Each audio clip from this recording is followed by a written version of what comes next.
À 25 ans, il voyagea pour la première fois. En Inde, il découvrit l'astrologie védique. Les sages lui parlèrent de karma et de réincarnation.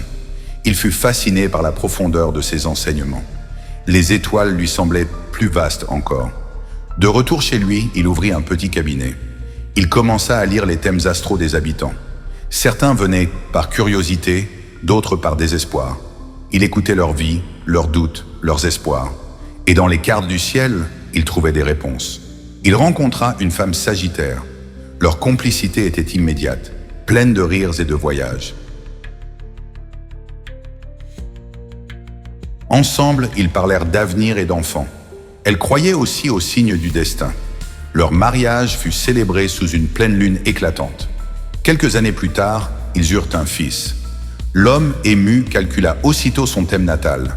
Le garçon était né sous le signe de la balance. Un médiateur, un chercheur d'harmonie, dit-il.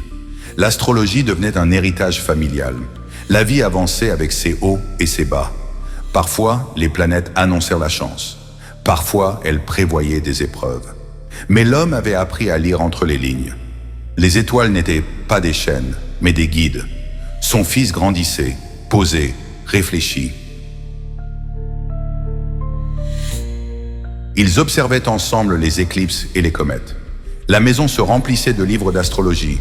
Chaque dîner se terminait par une discussion sur les planètes. Même les voisins venaient écouter. À 40 ans, il connut une crise existentielle. Les prédictions semblaient ne plus suffire. Il douta, se demanda si tout n'était qu'illusion.